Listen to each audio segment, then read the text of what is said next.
हम सबका कल्याण करने वाली माँ भगवती को नमन। सम्मानित मंच और मेरे लिए आदरणीय वंदनीय सभी समाजजनों को सादर प्रणाम करता हूँ। आप जो वरिष्ठ जन विराज रहे हैं, आप सबके सामने मैं कुछ कहूँ तो ये ठीक वैसा ही है जैसे सूरज को दीपक दिखाना। तो ये धृष्टता मैं नहीं कर सकता। मैं जो मेरे छोटे भाई बहन बैठे हैं, मैं सिर्फ उनसे संवाद करने आया हूँ, उनसे बात करूँगा। राजस्थानी में एक दोहा है कि राम पूछे सुग्रीव ने लंका कितनी दूर। जब सीता माता की खोज हो गई कि वो लंका में हैं और रावण के अशोक वाटिका में हैं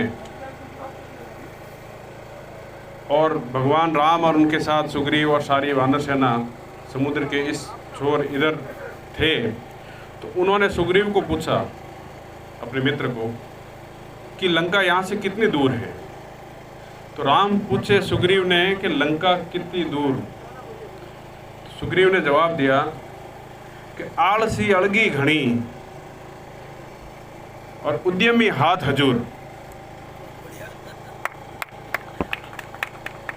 अलगी मतलब मारवाड़ी में शब्द है, तो उसका मतलब है बहुत दूर। कि जो आलसी है उसके लिए लंका बहुत दूर है, और जो उद्यमी है, परिश्रमी है, उनके लिए हाथ के हजूर है, या आग के नीचे है। कैसा संयोग है। जब अभी मैं सुन रहा था कि जो हाईएस्ट परसेंटेज हैं वो 97.8, 98, 99, वो भी एक साल में लाए। तो जो बच्चे एक साल में जितने परसेंटेज ला रहे हैं, उनको सम्मानित करने के लिए उसको बुलाया है जिसके 2-3 साल के नंबर जोड़ दिया जाए तब भी उनके बराबर नहीं पहुंचते हैं। लेकिन फिर भी अगर ये संभव हुआ है ईश्वरीय कृपा, माता पिता के आशीर्वाद, गुरुजनों के आशीर्वाद के बाद, तो केवल परिश्रम से, परिश्रम का कोई विकल्प नहीं है। तो अब मैं जो निवेदन करता हूँ बच्चों, आपको बताता हूँ। आप ये सोचिए कि आपने 12वीं एक झटके में पास की, उसको पास करने में मुझे 3 साल लगे। उसके बाद फर्स्ट ईयर कॉलेज के लिए तो कहा जाता है कॉलेज तो ठीक है, 1 वीक सीरीज 10 दिन पढ़ के 2 रात पढ़ के पास हो जाते हैं। उसकी फर्स्ट ईयर ही पास करने में मेरे को 5 साल लगे। उसके बाद वो भी बाई ग्रेस। तो ऐसे 7 साल में धीरे धीरे करके मेरी बीए पूरी हुई। उसके बाद मैंने एमए में फॉर्म भरा। एमए प्रीवियस का एग्ज़ाम दिया राजस्थानी भाषा से। एक्चुअल में मैं फॉर्म तो भरने गया था हिस्ट्री से एमए का, लेकिन जैसे अभी यहाँ भी बात चली थी, तो उस समय मैं अभी 44-45 की एज और पैंट शर्ट में घूमता हूँ। उस समय 22-23 साल की जो भी उम्र थी, लेकिन मैं धोती कुर्ता और साफा में ही रहता था ज़्यादातर, क्योंकि मुझे अपनी परंपरा से, अपनी संस्कृति से बहुत लगाव है। तो मैं वह फॉर्म भरने गया कॉलेज में, तो एक जन ने कहा, यार आपको तो राजस्थानी से बहुत लगाव है, आप तो राजस्थानी भाषा में एमए कर लो। तो मैंने कहा ठीक है, हिस्ट्री छोड़ के राजस्थानी में पढ़ लिया। रिजल्ट आया तो परसेंटेज ठीक ठाक बने, लेकिन वो मैं आगे एमफिल या कि लेक्चरर बनने के लिए तो 55% 12th में चाहिएंगे, मतलब एमए में, तब आगे आप एमफिल पीएचडी के लिए कर पाओगे, और फिर लेक्चरर के लिए नंबर, तो कुछ नंबर कम पड़ रहे थे। तो किसी ने कहा कि आप रीटोटलिंग या रिवैल्यूएशन करा दो, थोड़े नंबर बढ़ जाते हैं जनरली कॉलेज में। मैंने वो फॉर्म भर दिया रिवैल्यूएशन का। अब संयोग दुर्योग जो भी कहे, तो उसमें नंबर 21 नंबर कम हो गए और एक सब्जेक्ट में वापस ग्रेस लग गया। तो अब न तो एमए प्रीवियस वापस हो सकती थी और फिर एमए फाइनल भी नहीं थी। फिर उसी दौरान आईएएस का रिजल्ट आया, और मेरे एक रिश्तेदार हैं पास के गांव के हैं, जिनके साथ बचपन में मैं खेला था, गिल्ली डंडा, ताश, जो भी गर्मियों में खेलते हैं। मेरे मौसी के वहाँ में जाता था तब। उनकी ऑल इंडिया सेकेंड रैंक आई। तो मुझे लगा कि जिनके साथ खेल में मैं जीत जाता था, तो यहाँ तो वो तो आगे निकल गए, अब जीतने का तो नहीं रहा दाव, लेकिन उनके बराबर तो पहुँच ही सकता हूँ। तो फिर मैंने IAS की तैयारी शुरू। अब आप सोचिए कि जिसकी 12वीं 3 साल में, फर्स्ट ईयर 5 साल में, BA 7 साल में, वो भी बाई ग्रेस, और वो ये कहे कि मैं तो IAS की तैयारी करूँगा, तो क्या तो घर वाले कहे, क्या दोस्त कहे, और अब वो क्या कह सकते हैं। हालांकि कुछ लोगों ने व्यंग्य भी किया। मेरे एक मित्र है प्रभुदयाल सिंह जी, उन्होंने मेरी बहुत मदद की, जो RS बन चुके थे उनसे मिलवाया, और परिवार का सहयोग, मित्रों का सहयोग। जैसे एक विवाह जैसा बड़ा समारोह होता है, वो किसी एक व्यक्ति या 1-2 लोग मिलके पूरा नहीं कर सकते हैं, वैसे भी ये भी एक बड़ी उपलब्धि थी। तो मेरे अकेले की मेहनत से नहीं हुआ, उसमें ईश्वर कृपा से बहुतों का सहयोग रहा। मैं उन सबके प्रति हृदय से आभारी हूँ। अब मैं आप लोगों को जो मूल बात कहना चाहता, ये सब चीज़ बताने के लिए कि जब मैं 3-3 साल में 1 क्लास पास करने वाला, राजस्थान की 3 प्रथम महत्वपूर्ण सेवाओं में RS की 55वीं रैंक अगर ला सकता हूँ, टॉप 100 में, टॉप 60 में आ सकता हूँ, तो आप तो एक झटके में कलेक्टर बन सकते हो। आप ये मत सोचना कि कलेक्टर, SP और ये जो SDM या जो बड़े बड़े जो लोग हैं वो कोई फरिश्ते होते होंगे, जिनके घरों में गाड़ियाँ हैं, जिनके पास बहुत महंगे मोबाइल हैं, जो बचपन से शहरों में इंग्लिश मीडियम में पढ़े हैं। केवल वो ही कलेक्टर, SP या कोई बहुत बड़ी नौकरी में वैज्ञानिक वगैरह बन सकते हैं? बिल्कुल नहीं है। उसका आपको कोई आइंस्टीन से लगा के, अब्राहम लिंकन से लगा के किसी की कहानी पढ़ने की ज़रूरत नहीं। मैं जीवित प्रमाण हूँ आपके सामने। गुजराती में एक कहावत है कि निशान चुके माप से, निश्चू निशान न माप से। आप टारगेट चूक गए, वो माफ़ी योग्य है, लेकिन अगर आपने टारगेट ही बहुत छोटा रखा है तो वो माफ़ी के योग्य नहीं है। अगर आप लोगों को सरकारी नौकरी करनी है तो सबसे टॉप का सोचना है, कलेक्टर से नीचे सोचना ही नहीं है। और ये जैसे आप लोगों ने व्हाट्सएप पे पढ़ा होगा, यूपी में एक गांव है माधो की पट्टी, या अपने राजस्थान में भी है बामनवास, वो तो रिजर्वेशन से हैं, लेकिन माधो की पट्टी सोलंकी राजपूतों का गांव है, और वहाँ से 45-50 IAS हैं, छोटा सा गांव। तो ये तो आपका मंडल है, इस मंडल से तो 50 IAS अगले 5-10 साल में आप लोग हो ही सकते हो, कोई बड़ी बात नहीं है। तो सारे 90% से ऊपर वाले हो तो एक झटके में बनोगे। तो ये तो सोचना ही मत कि आप नहीं कर सकते। जिसने सोच लिया कि मुझे ये बनना है, 50% उसने अपनी लड़ाई वहीं जीत ली। तो आज से ये सोच लेना, ये संकल्प ले लेना कि नीचा सोचना ही नहीं है, नीचा लक्ष्य रखना ही नहीं है। एक बात जो मेरे पूर्व वक्ता ने कही थी कि पैर जमीन पर रहने चाहिए, बिल्कुल रहने चाहिए, अपने जड़ों से जुड़ाव रहना चाहिए, परिवार, समाज, संस्कृति, ये ताकत देती है। इंग्लैंड के प्रधानमंत्री चर्चिल को जब कहा कि कुछ चीज़ें ऐसी हैं कि जो पुरानी हैं, रूढ़ियाँ हैं, उनको क्यों ढोया जाए, तो उन्होंने कहा कि जब संकट होता है उस समय वो सबसे बड़ी ताकत होती है। जब हमारे समाज पर संकट आएगा तो हमारा इतिहास, हमारी संस्कृति, हमारा ये सैफा, हमारा ये केसरिया ध्वज, ये हमें इतनी शक्ति देती है कि हम पूरी दुनिया से लड़ सकते हैं। इसलिए हम जड़ों से भी जुड़े रहें, कितना ही ऊपर जाएं, लेकिन हमारी जड़ों से भी जुड़ा रहे, जो मेरे पूर्व वक्ता ने कहा था। मैं फिर वापस मुझे तो अगर खेल में जीतना है तो टारगेट ओलंपिक को रखना, नौकरी करनी है तो जो सबसे बड़ी नौकरी है उसको करना, लेकिन फिर भी मन में ये विश्वास रखना कि काम कोई छोटा नहीं होता। दूसरा, मैं एक आपको किस्सा सुनाता हूँ। एक बार कोई राजा जंगल में शिकार खेलने गया, और जैसे शिकार के पीछे दौड़ते हैं तो कोई साथ हाथ पकड़ के तो दौड़ते नहीं, वो बहुत दूर चले गए और अकेले थे।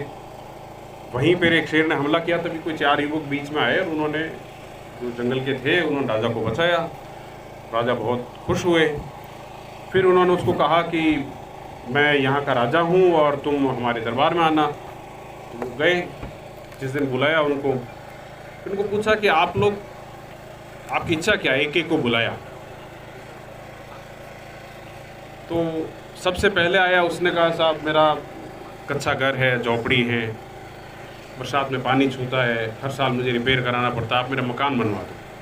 राजा ने उसी समय आदेश दे दिया कि आप इसका मकान बनाओ, पैसे दे दिए, वो भी है, मकान बनाने की व्यवस्था है।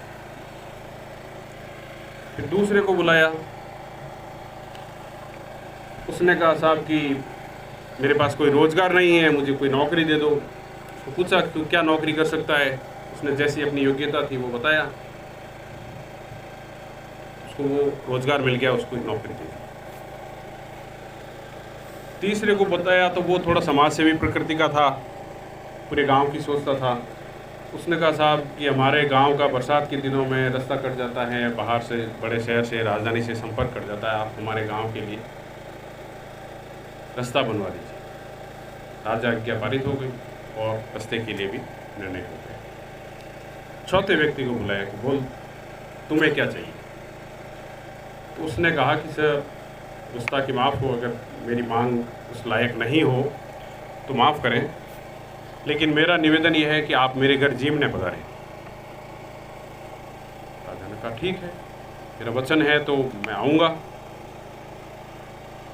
अब चूंकि राजा जहाँ जीवने जा रहे हैं, एक प्रोटोकॉल भी होता है, तो सबसे पहले तो ये कि पता चला कि उसका तो घास फूस का घर है, झोपड़ा है, अच्छा नहीं है, राजा कहाँ बैठेंगे, उनके लिए तो इस तरह का चाहिए। तो कहा कि राजा कम से कम जिस मकान में, जैसे बंगले में जा सकते हैं, आतिथ्य स्वीकार कर सकते हैं, वैसा इसका भवन महल बनाया जाए। फिर दूसरी बात कि जाएंगे तो गांव का रास्ता कैसा है, कि रास्ता तो बहुत ऊबड़ खाबड़ है, रथ नहीं जा सकता, ये है। तो राजपथ तैयार किया जाए। फिर प्रोटोकॉल ये है कि राजा अपने किसी रिश्तेदार के या बहुत बड़े किसी पदाधिकारी के वहीं जा सकते हैं, तो उसको प्रोटोकॉल के हिसाब से बड़ा उच्च पद दिया जाए, दरबारी बनाया जाए, ताकि राजा उसके बाद जीवने जा सके। अब मैं मेरी मूल बात पे आता हूँ। कई जगह मुझे बहुत खुशी हुई कि यहाँ किसी भी तरह की पीड़ा जाहिर नहीं की गई, हमारी समाज की क्या स्थिति है, कैसे थे, कहाँ आ गए, कुछ भी। ठीक है, समय चलता रहता है। फिर भी ये हकीकत है कि जहाँ हम थे, जैसे थे, उससे थोड़ा शायद हम आज की स्थिति नहीं है बेहतर, या जो है उससे बेहतर की बहुत आवश्यकता है। शिक्षा में गिरावट आ गई। कई बार ये देखा गया कि जो फिजिकल टेस्ट होते हैं पुलिस के लिए, आर्मी के लिए, हमारे बच्चे उनको क्वालिफाई नहीं कर सकते। राजपूत शक्ति का उपासक, और वो एक सिंपल सा टेस्ट पास नहीं कर पाए अपनी शारीरिक शक्ति का, तो कैसा शक्ति का उपासक है। तो वो बलशाली नहीं रहा, जमीनें बढ़ती चली गई पीढ़ी दर पीढ़ी, आय के स्रोत नहीं रहे और हमारी आर्थिक स्थिति ठीक नहीं रही, और पढ़ाई के स्तर पे बहुत अधिक बड़ा विजन नहीं रहा। तो आप देख लीजिए, मैं जिस भी ऑफिस में जाता हूँ तो मेरी सबसे पहली नज़र उस बोर्ड पे पड़ती है कि इसमें राजपूत समाज के कितने अधिकारी रहे। और दुर्भाग्य देखिए कि हर लिस्ट में, चाहे वो कलेक्टर की हो, अतिरिक्त कलेक्टर की हो, वो 1950-55 से लिस्ट हो या 65 से लिस्ट हो, आपको 1, 2, 3 से ज़्यादा नहीं मिलेंगे। यानी हम तब भी व्यवस्था में नहीं थे और अब भी नहीं है, लगभग उतने ही हैं। तो हम पढ़ाई में पिछड़ गए, शारीरिक रूप से कमज़ोर हो रहे हैं, और फिर तीसरी बात की संस्कारों की आती है कि हम हमारे संस्कार भूल रहे हैं, चाहे पहनावे से लेकर हमारे आचार व्यवहार से लेकर सब जगह। तो इसका समाधान क्या है? हम अपना आत्मबल खो रहे हैं कि हम कुछ कर सकते हैं। कुछ कहे कि साहब आरक्षण है, हमारे कहाँ नौकरी लगेगी, हम तो पढ़ने में इतने कमज़ोर हैं, हम कहाँ जा पाएंगे। मैंने जो महसूस किया मेरे जीवन में, जो चौथा प्रस्ताव था राजा के लिए कि आप मेरे घर जीवने पधारो, मेरे जीवन में वह प्रस्ताव आया, ईश्वर की कृपा से क्षत्रिय संघ का आमंत्रण आया मेरे जीवन में। मैं श्री क्षत्रिय संघ से जुड़ा। मैं ये दावा नहीं करता कि मेरे अंदर बुराइयां नहीं है, दुर्बलताएं नहीं हैं। मेरे अंदर समस्त मानवीय दुर्बलताओं के होते हुए भी क्षत्रियोग संघ ने मुझे सुधरने का, ऊंचा उठने का नैतिक रूप से वो मार्ग दिखाया और वो आत्मविश्वास दिखाया कि हाँ, तुम बदल सकते हो। पूज्य तन सिंह जी ने एक पंक्ति लिखी है, शैगान लिखे जनकार है कि हटो आंधियों वज्र उड़ो भागो, झुको पर्वतों हम आ ही रहे, किनारे हो सागर नहीं जल जले, तुम ही को सुखाने चले आ रहे। भगवान राम जब लंका विजय के लिए जा रहे थे तो उनके पास क्या क्षमता थी, क्या ताकत थी, क्या था, और सामने बाधा के रूप में एक विशाल समुद्र था।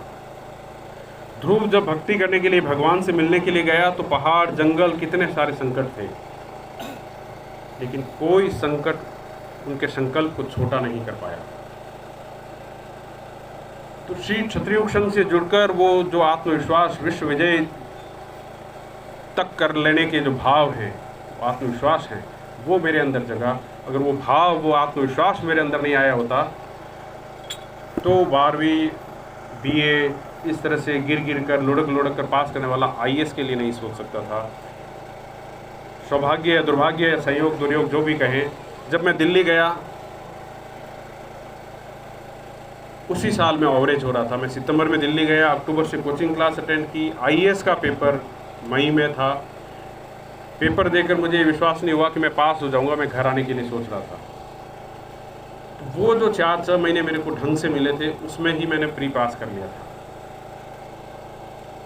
उस मेहनत के लिए जो आत्मविश्वास था, वो मेरे लिए सबसे बड़ी कुंजी थी। तो मुझे लगता है कि हमारे समाज में दूसरी बात, जहाँ राजनीति की बात आती है तो सीधा यही कहता है कि टांग खिंचाई की चीज़ होती है। क्षत्रियोग संघ ये सिखाता है कि अगर कहीं इनाम मिल रहा है तो मैं पीछे रहूँगा। पूज्य धन सिंह जी ने एक पंक्ति लिखी है कि उच्च सिंहासन प्रार्थना है, उच्च सिंहासन ना मुझे बताना, स्वर्ग का चाहे ना द्वार दिखाना, जाति की फुलवारी में पुष्प बनाना, ताकि मैं सौरभ से जग को ले जाऊँ, डाली से तोड़ा भी जाऊँ तो भगवान तेरा ही नैवेद्य बन चरणों में आऊँ। पद की आकांक्षा नहीं, सम्मान की आकांक्षा नहीं, सुख की आकांक्षा नहीं, स्वर्ग नहीं चाहिए, सिंहासन नहीं चाहिए, लेकिन मेरा समाज जो है उसकी प्रतिष्ठा बनी रहे, बढ़ती रहे। मेरा जीवन केवल उसके लिए है, काम हो जाए। जो लक्ष्य है मेरे समाज के सम्मान का, उसकी प्रतिष्ठा का, उसके लिए मैं पूरी तरह से सन्नद्ध हो जाऊं, काम में डूब जाऊं, और जब इनाम सम्मान लेने का नाम आए तो मैं पंक्ति में सबसे पीछे खड़ा रहूं। जब हम इस भाव के साथ हमारी टीम होगी, काम होगा, तो वहाँ कहाँ झगड़े होंगे। झगड़े वहाँ होते हैं जब पाना चाहते हैं। जहाँ काम करने के लिए झगड़े हैं, वहाँ कोई झगड़ा नहीं है। भगवान राम के परिवार में झगड़ा किस बात का? राम कहते हैं कि नहीं, पिताजी का वचन है, इसलिए भरत सिंहासन तेरा है। भरत कहता है कि नहीं, ये सिंहासन तो आपका ही है भ्राता, आपके जो चरण पादुकाएं हैं वे यहाँ पे रहेगी। और वो भी एक वनवासी की तरह ही उन्होंने पूरे 14 साल शासन चलाया। ये परिवार का झगड़ा है, ये परिवार का झगड़ा लाना चाहता है हमारे परिवार में, ये प्रेम का मीठा झगड़ा ये क्षत्रियोग संघ लाना चाहता है। हमारी हर समस्या का समाधान की कुरीतियाँ हैं, वो कैसे मिट पाएगी? जब हम अपनी सारी आकांक्षाओं को, व्यक्तिगत आकांक्षाओं को, महत्वाकांक्षाओं को, जब सामाजिक आकांक्षा और महत्वाकांक्षा में, प्रतिष्ठा में अपने निमज्जित कर लेंगे कि मेरा मैं कुछ भी नहीं हूँ, जो है वो मेरा समाज है, उसके एक आह्वान पे मुझे कुछ भी करना है, मैं करने के लिए तैयार रहूँगा। लेकिन वो एक दिन के भाषण से नहीं आ सकता, वो एक दिन के कार्यक्रम से नहीं आ सकता। मेरे अंदर जो मेरी दुर्बलता है वो एक झटके में नहीं जा सकती। हमारे जो साधु संत, जो प्रवचन, जो भी कार्यक्रम होते हैं बहुत अच्छे होते हैं, लेकिन वो हमारे अंदर एक क्षणिक परिवर्तन ला सकते हैं। जैसे एलोपैथी का ट्रीटमेंट, हम बीमार हुए, गोली ली, इंजेक्शन लिए, थोड़े टाइम के लिए ठीक हो गए, लेकिन अगर स्थायी रूप से ठीक होना है तो हमें आयुर्वेदिक उपचार करना होता है, हमें योग की तरफ बढ़ना पड़ेगा। श्री क्षत्रियोग संघ व योग की पाठशाला है, श्री क्षत्रियोग संघ व आयुर्वेद की पाठशाला है।